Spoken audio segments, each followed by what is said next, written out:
മുസ്ലിം league സംസ്ഥാന പ്രവർത്തക സമിതി കോഴിക്കോട് ചേരുന്നു.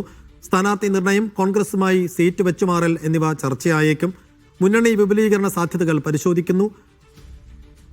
കൂടുതൽ സീറ്റുകൾക്ക് മുസ്ലിം ലീഗിന് അർഹതയുണ്ടെന്ന് PK കുഞ്ഞാലിക്കുട്ടി പറഞ്ഞു. നമ്മൾ ചർച്ച ചെയ്ത വിഷയമാണല്ലോ. ഇനി ഞങ്ങളൊന്ന് ചർച്ച ചെയ്തിട്ട് നമുക്ക് പറയാം. മുന്നണി ഇന്നലെ കോൺഗ്രസ് പറഞ്ഞത് തന്നെയാണല്ലോ അതിൻ്റെ കാര്യം.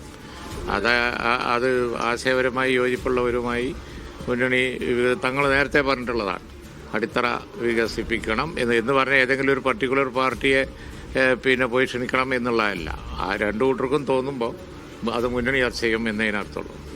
ലീഗിന് അർഹതയുണ്ട്. അതൊക്കെ മുന്നണിക്കകത്ത് സൗഹൃദ അന്തരീക്ഷത്തിൽ ചർച്ച ചെയ്ത് ഞങ്ങൾ തീരുമാനിക്കും എന്ന് പറഞ്ഞിട്ടുണ്ട്. ഫൈസൽ അസീസ് വിശദാംശം നൽകും. ഫൈസൽ, സീറ്റ് നിർണയത്തിന്റെ കാര്യത്തിലൊക്കെ അവസാന തീരുമാനമെടുക്കുക ഉന്നതാധികാര സമിതിയാണ്. ലീഗിന്റെ ഒരു സ്വഭാവം അങ്ങനെയാണെങ്കിൽ കൂടിയും ഇപ്പോൾ ചേരുന്ന പ്രവർത്തക സമിതി എത്രമാത്രം നിർണായകമാണ്? അതിൽ എന്തെല്ലാം കാര്യങ്ങൾ ചർച്ചയ്ക്ക് വരും? എന്താണ് PK കുഞ്ഞാലിക്കുട്ടി പറഞ്ഞത്?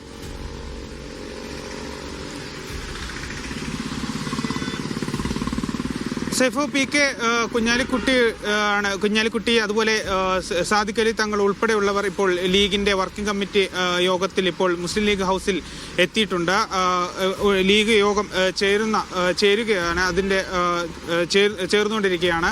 ഏതായാലും അല്പസമയത്തിനകം തന്നെ ഇതിന്റെ പൂർണ്ണമായ ഒരു വിവരം, അതായത് എന്താണ് അവിടെ ചർച്ച ചെയ്തത് എന്നത് സംബന്ധിച്ചുള്ള ഒരു വിവരങ്ങളൊക്കെ തന്നെയും ഇവർ പങ്കുവെക്കുമെന്ന് തന്നെയാണ് മനസ്സിലാക്കുന്നത്. അതിന്റെ വാർത്താസമ്മേളനം വിളിച്ചിട്ടുണ്ട്. ഏതായാലും ഈ സീറ്റ് നിർണയവും അതുപോലെ മുന്നണി വിപുലീകരണം, അതുമാത്രമല്ല ഈ സീറ്റ് വെച്ചുമാറൽ തുടങ്ങിയ കാര്യങ്ങളൊക്കെ തന്നെയാണ് ഈ ലീഗ് യോഗത്തിൽ ചർച്ച ചെയ്യുന്നത്. അതിനിടെയാണ് PK കുഞ്ഞാലിക്കുട്ടി ഇത്തരത്തിൽ നേരത്തെ മാധ്യമങ്ങളെ കണ്ടപ്പോൾ ഇത്തരത്തിലൊരു പ്രസ്താവന അദ്ദേഹത്തിന്റെ ഭാഗത്തുണ്ടായത്. അതായത് ഇന്നലെ തദ്ദേശ തെരഞ്ഞെടുപ്പിന്റെ വിജയവുമായി ബന്ധപ്പെട്ട് മുസ്ലിം ലീഗ് പ്രവർത്തകരുടെ ഒരു വിജയബേരി എന്നൊരു പരിപാടി കോഴിക്കോട് നടന്നിരുന്നു. ആ പരിപാടിക്കിടെയാണ് കുഞ്ഞാലിക്കുട്ടി ഇത്തരത്തിൽ ഒരു സംഭവം പറഞ്ഞത്. അതായത് കൂടുതൽ സീറ്റുകൾക്ക് വരുന്ന നിയമസഭാ തെരഞ്ഞെടുപ്പിൽ കൂടുതൽ സീറ്റുകൾക്ക് മുസ്ലിം ലീഗിന് അർഹതയുണ്ട് എന്ന വിജയബേരി എന്ന പരിപാടിക്കിടെയാണ് PK കുഞ്ഞാലിക്കുട്ടി പറഞ്ഞത്.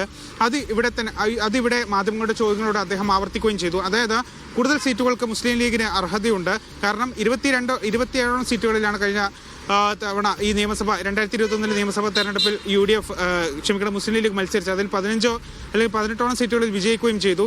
അതുകൊണ്ട് തന്നെ മുസ്ലിം ലീഗിന് കൂടുതൽ സീറ്റുകളിൽ അർഹതയുണ്ട് എന്ന് തന്നെയാണ് PK കുഞ്ഞാലിക്കുട്ടി പറഞ്ഞു വെക്കുന്നത്. മാത്രമല്ല ഇത് സൗഹാർദ്ദ അന്തരീക്ഷത്തിൽ ഈ സംഭവം UDF മുന്നണിയിൽ ചർച്ച ചെയ്യുമെന്നും PK കുഞ്ഞാലിക്കുട്ടി പറഞ്ഞു വെക്കുന്ന ഒരു സാഹചര്യമുണ്ട്. അതുപോലെ മുന്നണി വിപുലീകരണം സാധ്യതകൾ പരിശോധിക്കുമെന്നും അദ്ദേഹം പറഞ്ഞിട്ടുണ്ട്. സമാന മനസ്സുള്ളവർ മുന്നണിയുടെ ഭാഗമാകുമെന്നുമെന്ന് അദ്ദേഹം പറഞ്ഞത്. ഇതിലേറ്റവും പ്രധാനപ്പെട്ട കാര്യമെന്ന് പറയുന്നത് കോഴിക്കോട് ജില്ലയിലെ തിരുവമ്പാടി ഉൾപ്പെടെയുള്ള മേഖലകളിൽ അല്ലെങ്കിൽ തിരുവമ്പാടി ഉൾപ്പെടെയുള്ള മണ്ഡലങ്ങളിൽ ഇത്തരത്തിൽ സീറ്റ് വെച്ചുമാറുന്നതുമായി ബന്ധപ്പെട്ടുകൊണ്ടുള്ള ചർച്ചകളൊക്കെ സജീവമാണ്. അതിനിടെയാണ് ഇത്തരത്തിൽ കൂടുതൽ സീറ്റുകൾ ലീഗിന് വേണം, അല്ലെങ്കിൽ കൂടുതൽ സീറ്റുകൾ ലീഗിന് അർഹതയുണ്ട് എന്ന് പറഞ്ഞുകൊണ്ട് കുഞ്ഞാലിക്കുട്ടി തന്നെ രംഗത്തെത്തുന്ന ഒരു സാഹചര്യം. അങ്ങനെയാണെങ്കിൽ ഇത് ഉഭയകക്ഷി യോഗത്തിൽ ചർച്ചയാകും. സൗഹൃദ അന്തരീക്ഷത്തിൽ മുന്നണിയുമായി ചർച്ച ചെയ്യുമെന്ന് തന്നെയാണ് കുഞ്ഞാലിക്കുട്ടി വ്യക്തമാക്കുന്നത്. സേഫ്. ഫൈസൽ അസീസ്, കോഴിക്കോട്ട് നിന്ന്.